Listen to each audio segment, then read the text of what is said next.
Hello everyone, welcome back Saddam Khan physical education classes के ऊपर। और आज हम बात करेंगे sports medicine, physiotherapy and rehabilitation. ये एक हमारा बीपीएड के अंदर सिलेबस है। उसके अंदर हम स्पोर्ट्स मेडिसिन और फिजियोथेरेपी और रिहेबिलिटेशन के बारे में पढ़ते हैं।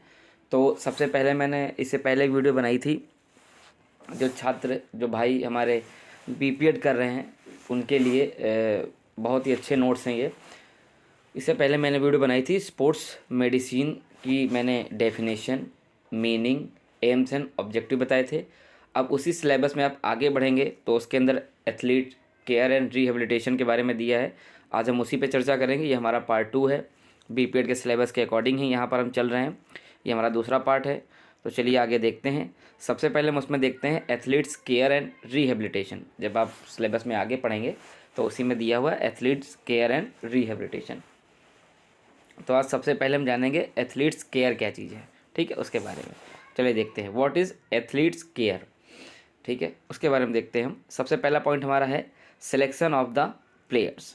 मतलब एथलीट्स केयर जो है उसके अंदर सबसे पहला पॉइंट आपका आता है सिलेक्शन ऑफ द प्लेयर्स। दूसरा इसके अंदर है फिजिकल फिटनेस।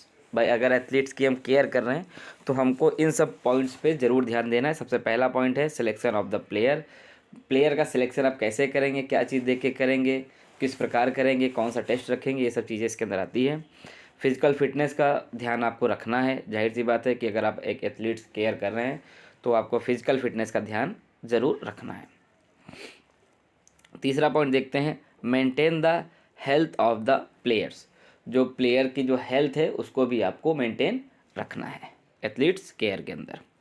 आगे चलते हैं न्यूट्रिशन एस्पेक्ट।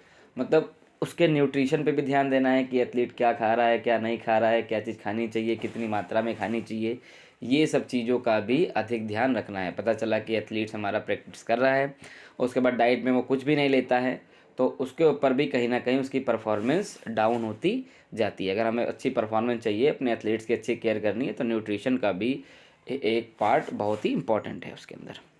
पांचवा पॉइंट देखते हैं हम रेस्ट एंड स्लीप। दोनों चीज़ बहुत ज़रूरी है।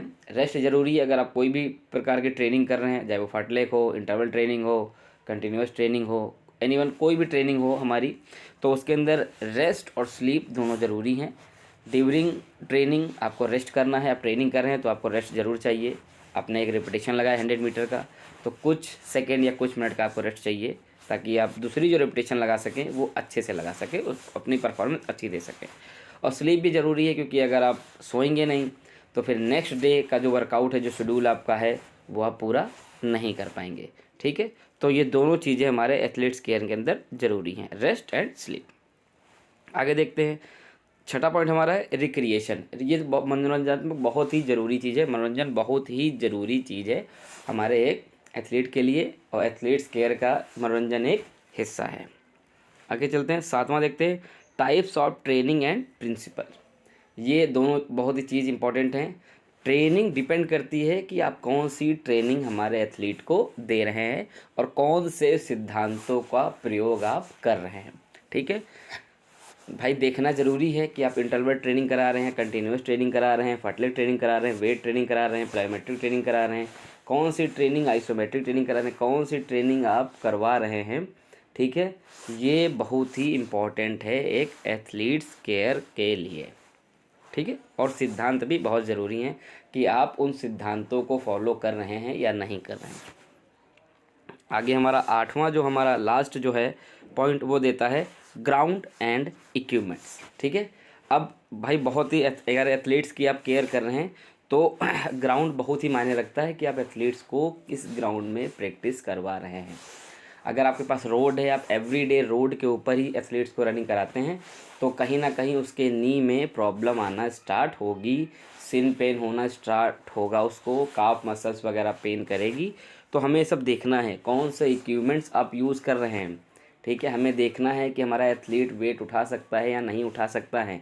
एथलीट वेट नहीं उठा सकता है पर आपने उसको 50 केजी वेट उठाया, 80 केजी वेट उठाया और वेट ट्रेनिंग कर रहा है, तो कहीं ना कहीं ये भी उसके लिए हानिकारक हो सकता है अगर हम एक एथलीट्स की केयर कर रहे हैं। ठीक है, इतने 8 पॉइंट्स मैंने लिखे हैं जो कहीं ना कहीं आप लोगों के लिए बहुत ही इंपॉर्टेंट है, जो बच्चे जो भाई लोग हमारे बीपेड कर रहे हैं उनके लिए बहुत इंपॉर्टेंट है।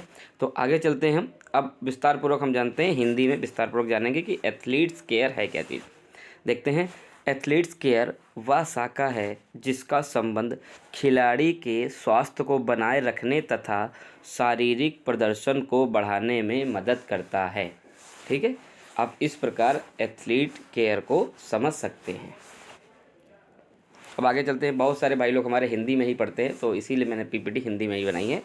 रिहेबिलिटेशन, पहले वाली भी हिंदी में ही है। रिहेबिलिटेशन के बारे में आप जानते हैं कि रिहेबिलिटेशन पुनर्वास क्या चीज़ है, उसके बारे में देख लेते हैं। पुनर्वास से तात्पर्य खिलाड़ी के खेल में चोट लगने के पश्चात उसे पुनः प्रावस्था में वापस लाना पुनर्वास कहलाता है। अब मैं आपको एक सिंपल भाषा में समझाता हूँ। एक फुटबॉल का खिलाड़ी है, उसको किसी भी प्रकार की इंजरी हुई, इंजरी के बाद वो रिहेबिलिटेशन प्रोसेस में चला गया और हमने रिहेबिलिटेशन प्रोसेस जब पूरा हो गया तो फिर वो अपनी पुरानी अवस्था में वापस आ गया, तो उसको हम कहते हैं रिहेबिलिटेशन। ठीक है, रिहेबिलिटेशन में ज़्यादातर हमारी आइसोमेट्रिक एक्सरसाइज वगैरह कराई जाती हैं कि एक जगह पे खिलाड़ी ने होल्ड रखा है, थोड़ी बहुत एक्सरसाइज होती हैं ताकि वो अपनी पुरानी अवस्था में वापस आ सके। आगे चलते हैं, अगला हम देखते हैं इसी में ही, रिहेबिलिटेशन में ही देखते हैं। पुनर्वास के अंतर्गत वे सभी साधन आते हैं जिसकी सहायता से हम खिलाड़ी की चोट एवं अपंगता को ठीक करते हैं, जैसे फिजियोथेरेपी और मनोवैज्ञानिक शिक्षा। ठीक है, अपंगता का मतलब क्या होगा, जैसे किसी खिलाड़ी को पैरालिसिस हो गया, फेशियल पाल्सी हो गया, कोई भी नर्व ब्लॉक हो गई। ठीक है, तो ऐसी चीज़ें अपंगता के अंदर आती हैं और जिसके अंदर फिजियोथेरेपी और मनोवैज्ञानिक शिक्षा बहुत ही उपयोगी मानी जाती है हमारी रिहेबिलिटेशन के अंदर। ठीक है, तो ये एक छोटी सी मीनिंग थी हमारी एथलीट्स केयर की और रिहेबिलिटेशन की, ताकि आप अच्छे से इन दोनों को समझ सके। आपके बीपीएड के सिलेबस में ये चीज़ें दी हुई हैं। चलिए आगे चलते हैं, अब हम देखते हैं importance of athletes care and rehabilitation. देखिए भाई, अगर जो भी हमारी वीडियो देखते हैं, जो भी हमारे भाई लोग बहन लोग जो भी वीडियो देखते हैं, अगर वीडियो अच्छी लगा करें तो आप एक लाइक ज़रूर किया करें और चैनल को सब्सक्राइब अवश्य करें।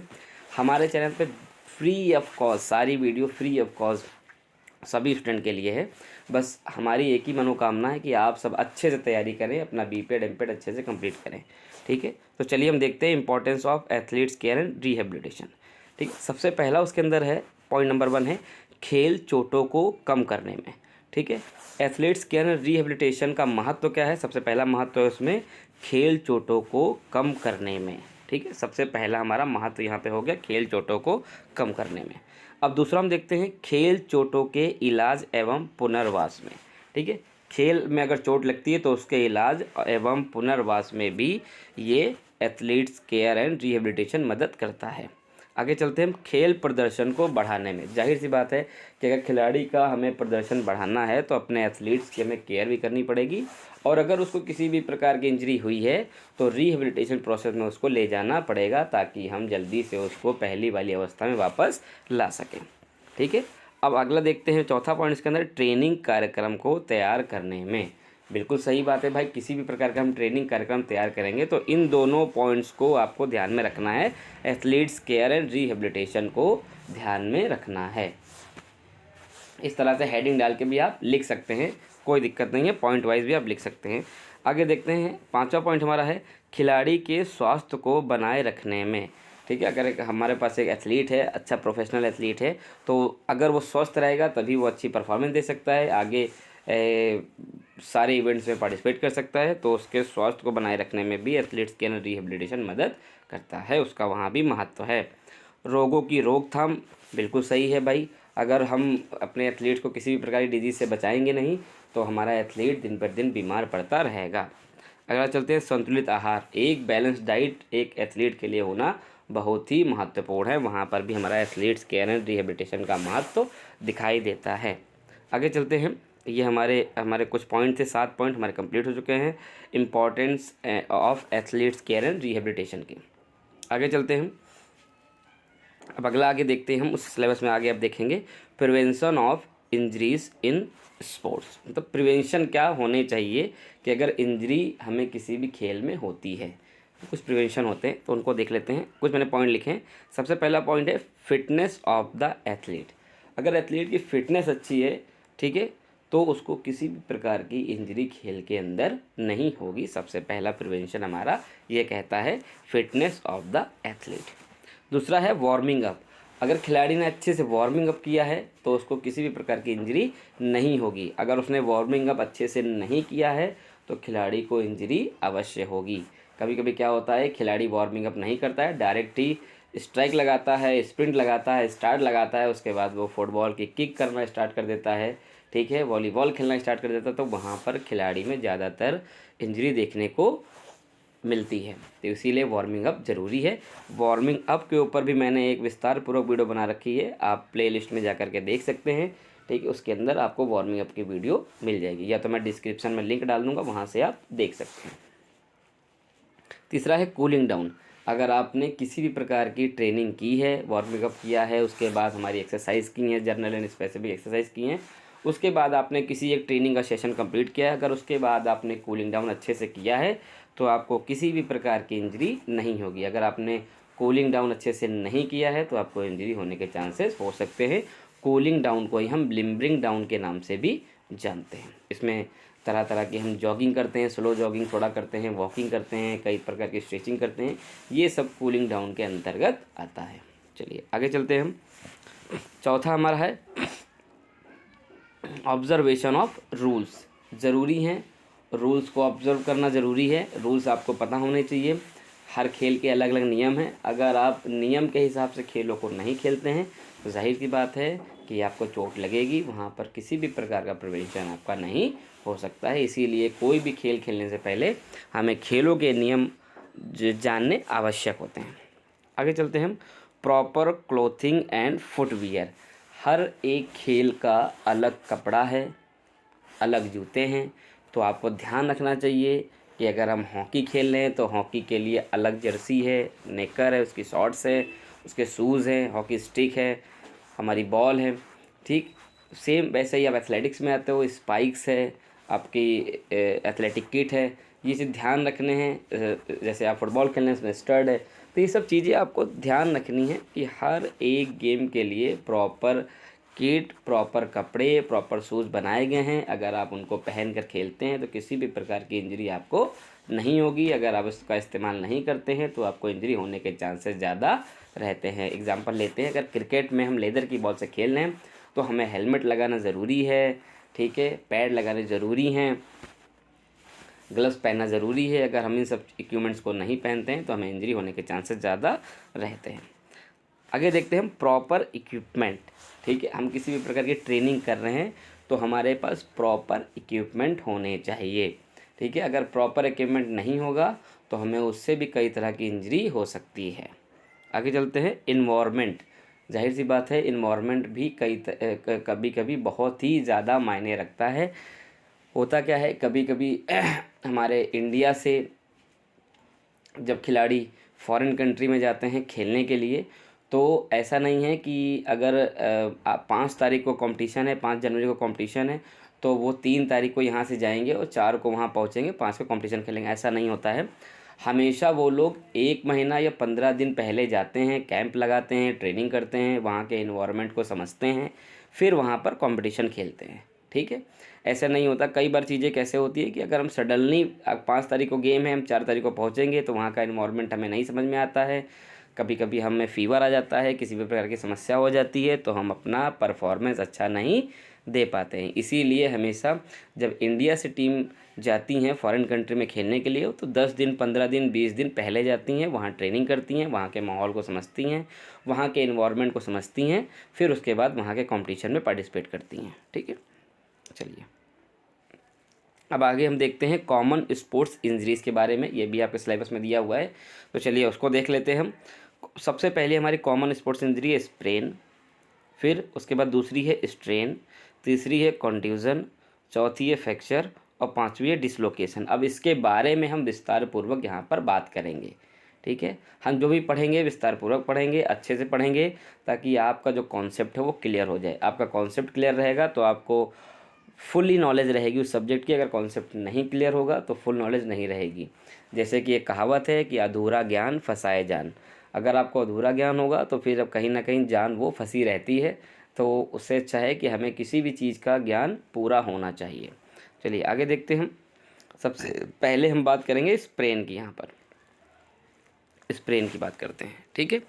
तो स्प्रेन क्या है? यह लीगामेंट की चोट होती है। जब लीगामेंट में खिंचाव एवं लीगामेंट टूट जाता है तो उसे स्प्रेन कहते हैं। सिंपल सा आप याद रखिए, स्प्रेन मतलब लीगामेंट की इंजरी, ठीक है। दूसरा देखते हैं स्ट्रेन। यह मांसपेशी की चोट होती है। जब मांसपेशी में खिंचाव आ जाता है तो उसे स्ट्रेन कहते हैं, ठीक। अब ध्यान, स्प्रेन लीगामेंट की इंजरी, स्प्रेन स्प्रेन लीगामेंट की इंजरी, स्ट्रेन मांसपेशी में खिंचाव। ये दो चीज़ आप ध्यान रखिए, स्प्रेन लीगामेंट, स्ट्रेन मांसपेशी में खिंचाव। आगे देखते हैं हम। अब बात करते हैं कॉन्ट्यूजन की। जब मांसपेशी किसी भी चीज़ से टकरा जाती है तो त्वचा के नीचे मांसपेशी में रक्त का जम जाना या नीला पड़ जाना और किसी भी जगह पर गुम्बड़ का गुम्बड़ का मतलब गुम्बड़ पड़ जाना, ठीक है, कॉन्ट्यूज़न कहलाता है। कभी कभी क्या होता है कि हमारी जैसे हम किसी भी चीज़ से टकरा गए, हमारी कोई मसल किसी भी चीज़ से टकरा जाती है तो क्या होता है, रक्त वहाँ पे जम जाता है। कभी कभी हमारी उंगली किसी चीज़ से दब जाती है तो वहाँ पे तुरंत ही रक्त जम जाता है, या तो नीला पड़ जाता है, या तो अगर हमारा सर किसी भी चीज़ से टकरा जाता है तो हेमाटोमा वहाँ पे निकल आता है, जिसको हम गुम्बड़ बोलते हैं, ठीक है। वो हमारी कॉन्ट्यूज़न की कैटेगरी के अंदर आता है। ये चीज़ें कॉन्ट्यूज़न के अंदर आती हैं। आगे देखते हैं हम फ्रैक्चर, ठीक। फ्रैक्चर मिस होता है कि जैसे हमारा हाथ टूट गया तो हाथ का टूटना भी क्या कहलाता है? फ्रैक्चर कहलाता है, ठीक है। आगे देखते हैं इसके बारे में। जब हड्डी एक या अधिक जगह से टूट जाती है तो उसे फ्रैक्चर कहते हैं। और भी मैंने कुछ लिखा, उसके आगे देख लेते हैं। हड्डियों में क्रैक या हड्डियों का एक से अधिक जगह से टूटना फ्रैक्चर कहलाता है। हड्डियों में जो चोट लगती है उसे हम फ्रैक्चर कहते हैं या फ्रैक्चर कहा जाता है। अब यहीं पे हम बात करते हैं टाइप्स ऑफ फ्रैक्चर की। देखिए फ्रैक्चर अगर आप पढ़ रहे हैं तो टाइप्स ऑफ फ्रैक्चर की बात कर लेते हैं। टाइप्स ऑफ फ्रैक्चर भी आगे आपको पढ़ने में सिलेबस में आपके आएगा, तो हम यहीं पे पढ़ लेते हैं टाइप्स ऑफ फ्रैक्चर के बारे में। चलिए देखते हैं। हमारे 5 प्रकार के यहाँ पर मैं टाइप्स ऑफ फ्रैक्चर आपको बताऊँगा। सबसे पहला है हमारा सिंपल फ्रैक्चर, दूसरा है कंपाउंड फ्रैक्चर, तीसरा है मल्टीपल फ्रैक्चर, चौथा है कम्यूनिट फ्रैक्चर और पांचवा हमारा है ग्रीन स्टिक फ्रैक्चर। इतने हमारे फ्रैक्चर होते हैं। अब इनके बारे में भी हम विस्तार पूर्वक पढ़ेंगे, आपके लिए ये इम्पोर्टेंट है। चलिए आगे देखते हैं। सबसे पहला हमारा फ्रैक्चर है सिंपल फ्रैक्चर। इसे क्लोज फ्रैक्चर भी कहा जाता है। इसमें केवल हड्डी टूटती है, त्वचा नहीं फटती। मतलब हड्डी टूटेगी पर वो हड्डी बाहर नहीं आती है, ना तो आपको दिखाई देगी, ना ही त्वचा इसके अंदर फटती है। आगे चलते हैं, दूसरा देखते हैं। दूसरा है हमारा कंपाउंड फ्रैक्चर। इसे ओपन फ्रैक्चर भी कहा जाता है। इसमें हड्डी और त्वचा दोनों जख्मी हो जाती हैं। चलिए इमेज के माध्यम से यहाँ पर हम समझेंगे भी ये कैसे कैसे होता है। सबसे पहला हमारा है सिंपल फ्रैक्चर, ठीक है। ये हमारा है सिंपल फ्रैक्चर, मैं यहाँ पे बात कर रहा हूँ सिंपल फ्रैक्चर की, ठीक है। सबसे पहला हमारा सिंपल फ्रैक्चर। तो सिंपल फ्रैक्चर को देखते हैं। सिंपल फ्रैक्चर के अंदर देखिए क्या है, त्वचा यहाँ पे नहीं फटी है और ये जो है दिखा रहा है, ये हमारा पहला फ्रैक्चर है सिंपल फ्रैक्चर। अब दूसरा फ्रैक्चर हमारा कैसा होगा उसको हम देख लेते हैं यहाँ पर। दूसरा जो हमारा फ्रैक्चर होगा उसको बोलते हैं कंपाउंड फ्रैक्चर। देखिए इस तरह से जो फ्रैक्चर आपको दिख रहा है ये त्वचा से बाहर आ गया है, ठीक है। तो इसीलिए इसको ओपन फ्रैक्चर के नाम से भी हम जानते हैं। त्वचा से बाहर आ गई हड्डी टूट के, ठीक है। चलिए आगे देखते हैं हम। अगला है मल्टीपल फ्रैक्चर। एक हड्डी में, अब आगे देखते हैं इसके अंदर लिखा है एक हड्डी में एक से अधिक फ्रैक्चर हो जाना क्या कहलाता है? मल्टीपल फ्रैक्चर कहलाता है। और दूसरा हमारा है कम्यूनिट फ्रैक्चर। इसमें हड्डी चूर चूर होकर कई भागों में हो जाती है। अब हम चित्र के माध्यम से समझेंगे। ये हमारा है मल्टीपल फ्रैक्चर। देखिए ये कई जगह से हड्डी आपको एक से अधिक जगह से टूटी हुई इसके अंदर दिखाई दे रही है, आप देख सकते हैं, ठीक है, इमेज के माध्यम से। अब हमारा कम्यूनिट फ्रैक्चर हम देख लेते हैं। कम्यूनिट फ्रैक्चर में क्या है, इसमें हड्डी चूर चूर होकर कई भागों में हो जाती है। देखिए चूर चूर होकर के कई भागों में दिखाई दे रही इमेज के अंदर, ये आप देख सकते हैं, ठीक है। चलिए आगे देखते हैं हम। हमारा जो पांचवा है ग्रीन स्टिक फ्रैक्चर। यह फ्रैक्चर आमतौर पर बच्चों में होता है जिसमें हड्डी का एक हिस्सा टूट जाता है और दूसरा हिस्सा केवल झुकता है। ठीक है, ये कैसे होता है, देखिए इस तरह से। ये जो फ्रैक्चर होता है ये बच्चों में अधिक होता है, तो ये हमारा ग्रीन स्टिक फ्रैक्चर कहलाता है। ठीक है, चलिए आगे देखते हैं हम, यहाँ तक अच्छे से समझ गए होंगे। अब पांचवा हमारा था डिसलोकेशन। ठीक है, कॉमन स्पोर्ट्स इंजरी में पढ़ रहे थे तो उसे डिसलोकेशन, जब हड्डी अपने स्थान से हट जाती है तो उसे डिसलोकेशन कहते हैं। ये कैसे होता है, इमेज के माध्यम से समझेंगे। चलिए देखते हैं। ये आप इमेज देखेंगे, ये हमारी नॉर्मल एनाटॉमी एक इमेज है। ठीक है, देखिए इस तरह से हड्डी यहाँ पर जुड़ी हुई है, ये क्लेविकल, स्कैपुला, ह्यूमरस। ठीक है, आप देख लीजिए ये वाला भाग अच्छे से जुड़ा है, देखिए यहाँ से ये चीज़ हटा हुआ है। ठीक है, तो यही चीज़ हमको दिखा रहा है कि डिसलोकेशन कहाँ पर है। देखिए जहाँ पे मैंने मार्क किया है ये डिसलोकेशन वाला है, इसी को बोलते हैं डिसलोकेशन। ठीक है, तो आज के लिए बस इतना ही, मिलते हैं एक नई वीडियो के साथ। जब तक के लिए जय हिंद, जय भारत।